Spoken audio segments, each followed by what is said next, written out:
Good morning po sa lahat.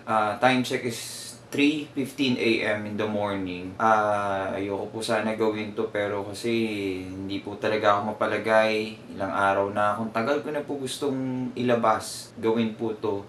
Mag-vlog para sa nararamdaman ko, kung ano din po ang dahilan kung bakit nag-resign po ako. Gusto ko po i-clear po yung name ko. Regarding po kasi sa mga kliyente ko po, mga kapitbahay natin, ng mga homeowner din po dito sa multinational. Bago po ako mag-start, gusto ko lang muna po magpakilala. Ako po si Coach Kevin Gumabaw na kuha po ako as a sports committee dito po sa multinational. And hinandle ko po ang sports ng year 2022 up to now. Yung mga ganap po ng year 2022, naging active po ang sports dahil talagang sinikap ko po talagang every weekend po. May mga times din nga po na weekdays kapag summer. Tapos every weekend may training po para sa mga bata, basketball and volleyball po. Tapos 2023, December 29 kung hindi po ako nagkakamali, first day ko po as kinuha po ni Sir July Templo Nuevo para i-handle naman po ang water committee kasi nangailangan po sila sa water committee para hindi lang kumbaga po i-handle natin sa labas sa sports. Kasi sa sports po talaga as in, wala po akong nakukuhang sahod. Alam po nila yan lahat. Ginagawa ko po ito kasi gusto ko po magserbisyo, gusto ko po talagang makatulong sa multinational, sa community po natin. Kung familiar po kayo na repaint po ang court natin no year 2022, gumanda po siya kahit papano.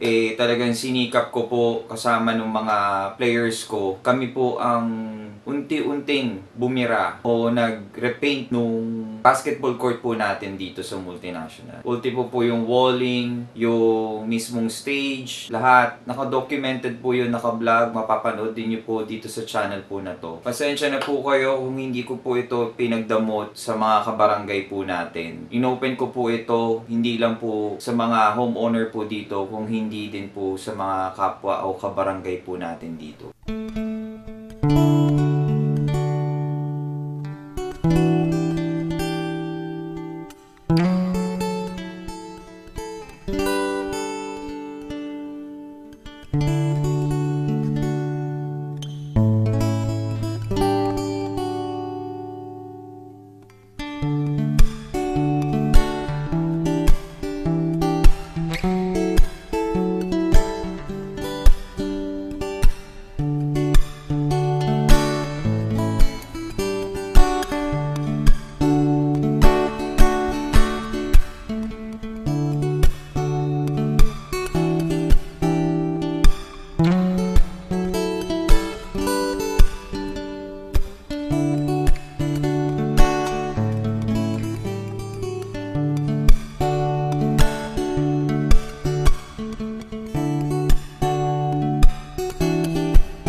may iba na po ako.